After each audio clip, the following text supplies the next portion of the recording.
한동훈 장관의 국민의힘 비대위원장설을 놓고 국민의힘 내에서도 찬반 의견이 분출하고 있습니다. 지난 주말 긴급의총에서 경론이 있었고요. 오늘은 원외 당협위원장들까지 참석하는 연석회의가 예정돼 있는데 여당에서는 먼저 이분 생각이 어떨지 들어보도록 하죠. 국민의힘 이용호 의원입니다. 안녕하세요. 네, 안녕하세요.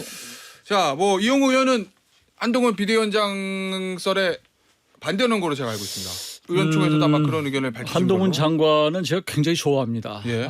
우리 당의 큰 자산이라고 생각하고 예. 다만 이 시점에서 비대위원장으로 모시는 게 과연 맞느냐. 예. 또 국민들이 또 어떻게 받아들일 것이냐 하는 부분 때문에 다소 걱정을 하는 그런 입장입니다. 왜 한동훈 개인에 대한 평가는 변론을 하고 네. 한동훈 장관이 지금 이 타이밍에 비대위원장 오는 거는 국민의힘과 한동훈 장관이 왜 안 좋다고 보시는 거죠? 우선 민주당의 선거 프레임에 저는 들어간다. 민주당이 그러니까 그렇지 않아도 이제 뭐 검찰 출신에 대한 예. 그런 국민적 그 여러 가지 여론들이 비판 여론이 많거든요. 예. 그런데 그런 상황에서 비대위원장까지 검사 출신을 모셔오는 것 이 부분은 아무래도 선거 프레임으로 좋지 않다 이렇게 보는 것이고 네. 또 제일 문제는 이 비대위원장이라는 것은 비상 상황에 모시는 예. 사실 당대표 역할을 하는 분인데 예. 정치 경험이 있느냐라는 거예요. 더구나 이게 평시 같으면 또 뭐 배워가면서 할 수가 있지만 예. 그러나 지금 선거가 4개월도 안 남은 상태거든요. 예. 그러면 본인 선거 한번 안 치러본 분이 선거를 지휘할 수 있느냐. 예. 이런 부분에서 사실 걱정이 많이 되는 겁니다. 그 한동훈 비대위원장 썰이 혹시 나오게 된 게 용산의 의중이 실려 있다. 혹시 이렇게 보시는 건가요? 저는 그렇게 안 봅니다. 아, 그래요? 예. 제가 듣는 것으로는 용산이 당의 비대위원장이 사실 관여할 수도 없고 관여해서도 안 되는 것이고요. 예. 그렇기 때문에 의형적으로 나타나는 건 전혀 없는 예. 그런 상황이고 또 그것과 별도로 저도 나름대로는 이렇게 듣는 바가 있는데 예.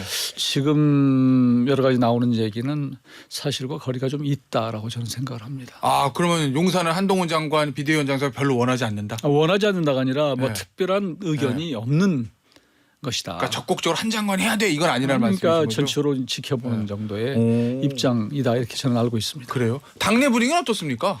그날 당내- 의원총회에서는 굉장히 경론이 있었다고 하는데 찬성 반대 의견들 다 보도가 됐고요. 근데 이제 그날 저는 그 의총이 예.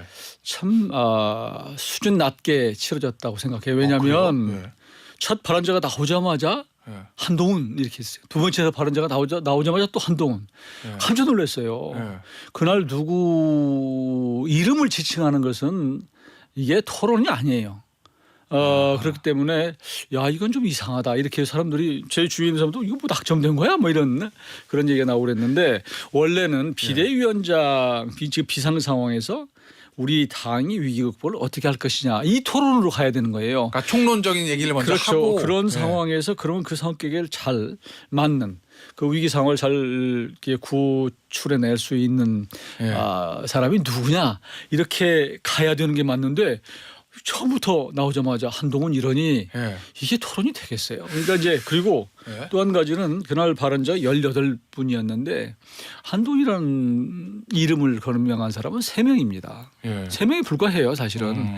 대부분이 얘기하는 것이 정치 경험 얘기 예. 그다음에 정치 경험이 있어야 된다는 얘기 그다음에 당정 간의 관계를 재정립해야 된다.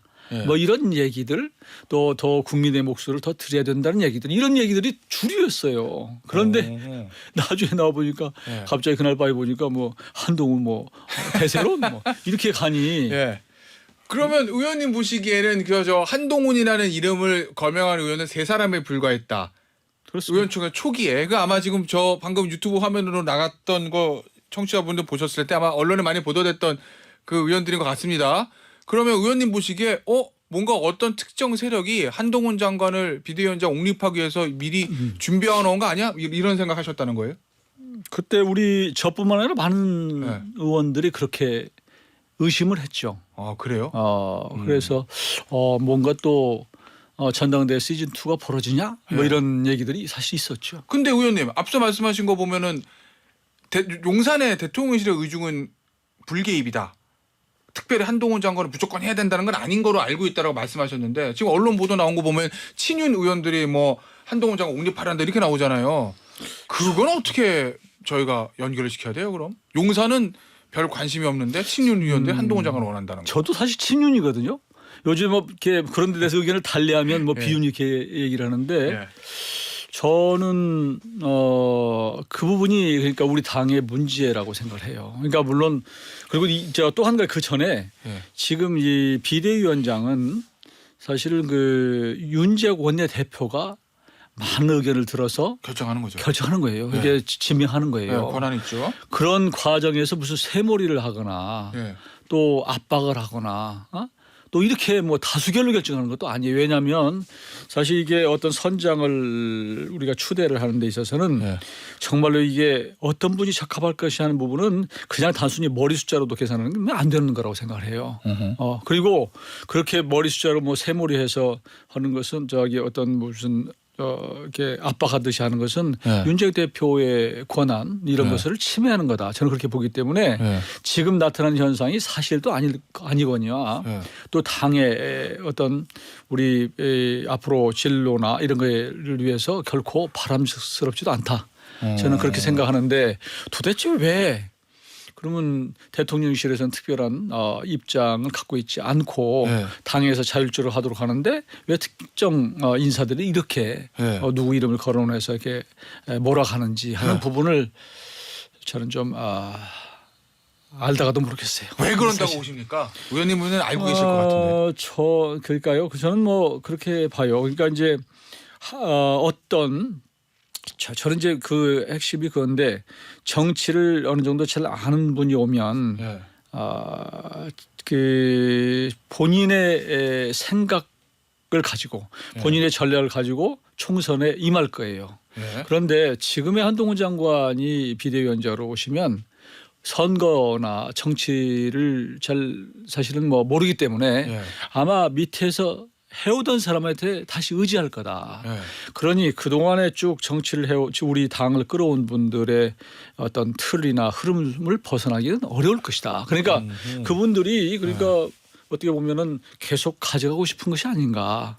그거 외에는 이해할 수가 없어요. 그러면 저 의원님 말씀은 용산의 생각과는 상관없이 당내 기득권 세력들이 원래 이던 대로 본인들의 기득권을 유지하기 위해서 정치를 일도 모르는 한동훈 장관을 비대위원장 운영. 너무 이렇게 막 이렇게 정난하게 말씀하시면 그렇지만 큰 흐름 속에서는 지금은 혁신하라는 거 아니에요. 예. 그러니까 당을 이렇게 지금 쭉 끌어온 그 중심들이 좀 바꿔야 된다는 거 아니겠습니까? 어떻게 보면 그분들이 혁신 대상인 거예요. 예. 그렇잖아요. 개혁의 예.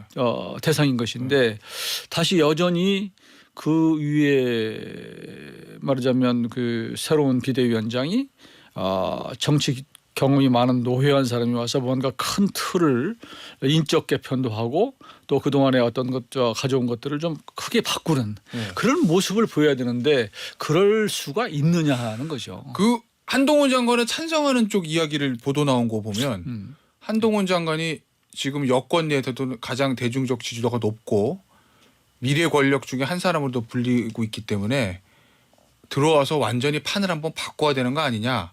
새로운 판으로 그 얘기를 좀 하거든요. 그런 아니요, 그렇게 주장을 할 수 있죠. 그러니까 지금 그 부분까지는 맞아요. 그러니까 지금 여권 내에서 가장 그 지지도가 높은 그리고 팬덤이 있는 분인 건 맞는데 그런데 그게 또 그렇다고 해서 비대위원장으로 맞냐 이거예요. 예를 들면 지난번에 뭐 그 비대위원장 그동안에 이제 과거를 보면 정치적으로 보면 예를 들면 김종인 위원장 같은 경우에 또 비대위원장으로 역할을 잘한 경우도 있었어요. 그분이 대중적 인지도가 있습니까? 그렇게 높습니까?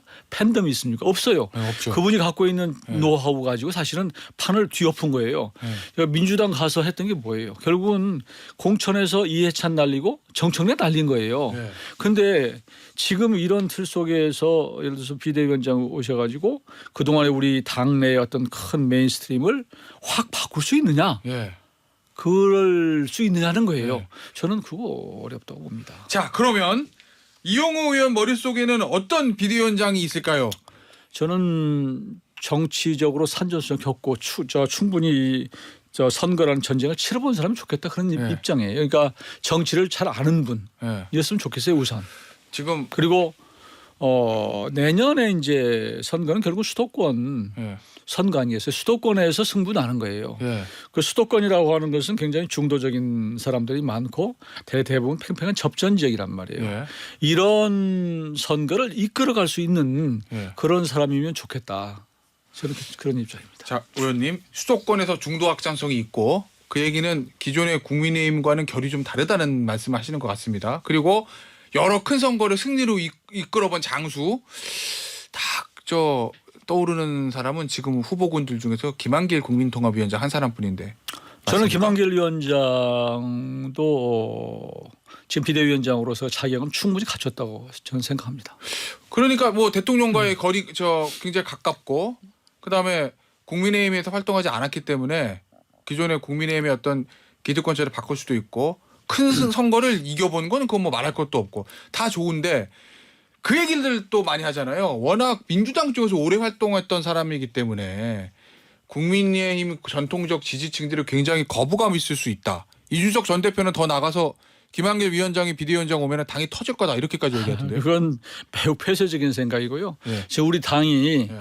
그렇게 폐쇄적으로 생각하면 내년 총선 칩니다. 그리고 보수적 그 전통적인 지지층 이 사람들이 그렇다고 해서 민주당으로 갑니까? 저는 그건 집토끼이기 때문에 안 도망간다. 네.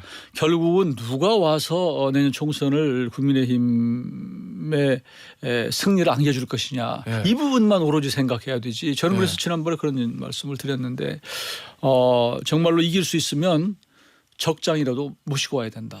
그런데 네. 지금 김한길 통합위원장 같은 경우는 우리 국민통합위원장으로 여기서 크게 활동을 하고 계신 분이에요. 예. 그분은 비대위원장 안 된다는 논리가 도대체 말이 되느냐. 예전에 김종인 위원장 같은 경우 우리 당에서 민주당 계셨던 분들 모셔왔잖아요. 예. 국민의힘에서 도대체 뭐가 다르다는 것인지 저는 그분들의 생각을 저는 도저히 납득할 수가 없어요. 어차피 김한길 위원장이 오더라도 전통적인 지지층 집토끼는 안 도망가죠. 안 도망가고. 당연히 안 도망가죠. 민주당으로 갑니까? 뭔가 그것은 그 영남 중심의 아주 폐쇄적인 생각이다. 저는 그렇게 보고 더구나 대통령이 있는 당 집권 여당인데 그런 정도의 어떤 그 생각에 매여서 포용성을 못 갖고 개방성을 못 가지면 집권여당으로서 안 되는 거죠. 알겠습니다. 자, 의원님, 뭐 한동훈 장관이 오든 김한길 위원장이 오든 다른 분들이든 어쨌든 누군가는 옵니다. 비대위원장으로 이번 주 내에. 그럼 아마 첫 번째 몇닥들릴 숙제가 27일로 예정이 돼 있는 이준석 전 대표의 탈당과 신당 창당 그 문제는 어떻게 해결해야 된다고 보십니까? 차기 비대위원장. 이준석 지금 전 대표 같은 경우는 이미 이제 루비콘강을 건넌 상태, 거의 건넌 거죠. 예. 이미 창당 작업에 돌입했고 스스로 27일 날 탈당하겠다 이렇게 얘기했으니까 이 상황에서 뭐 며칠 앞두고 뭐 잡기가 어려울 거예요. 잡는 것도 불가능하고 그래서.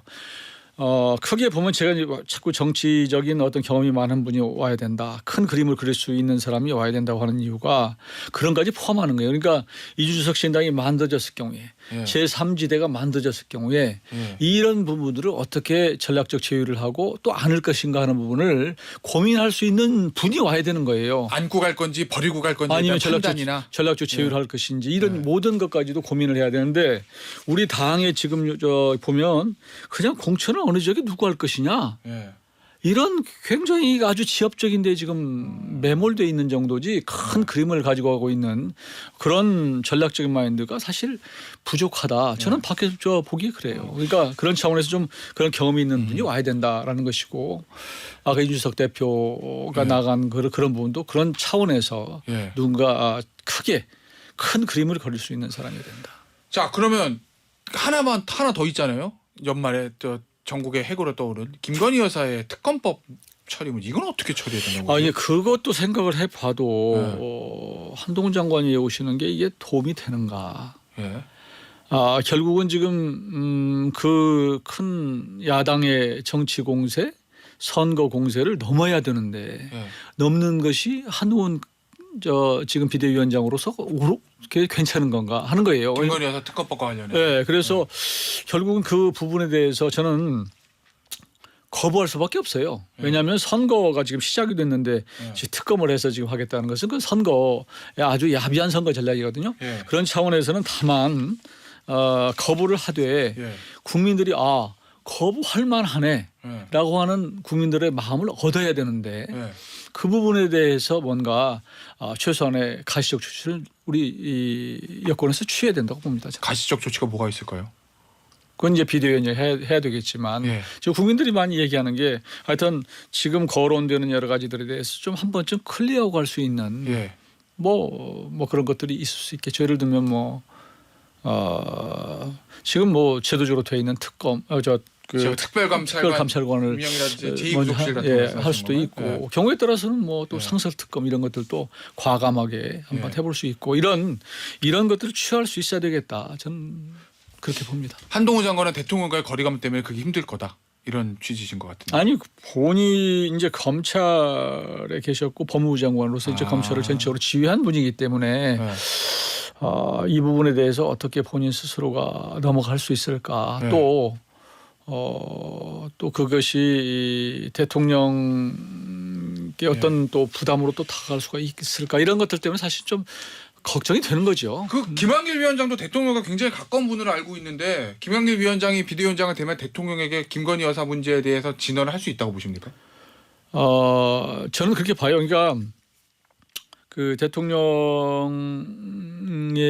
아래에서 일했던 사람이 사실은 이제 한동훈 장관 아니에요? 예. 옛날 검찰. 근데 예. 이제 김한길 지금 위원장 같은 경우는 그것보다는 먼저 그래도 당 대표 할 때부터 만난 분이기 때문에 좀 다르고 또 그래서 오히려 충분히 신뢰가 있다면 이 부분에 대해서 노회한 어떤 그 생각 가지고 좀 예. 풀어갈 수 있는 그런 여지가 전 있다고 이렇게 생각하죠. 알겠습니다. 오늘 인터뷰는 여기서 마무리하도록 하겠습니다. 국민의힘 이용호 의원이었습니다. 감사합니다. 예.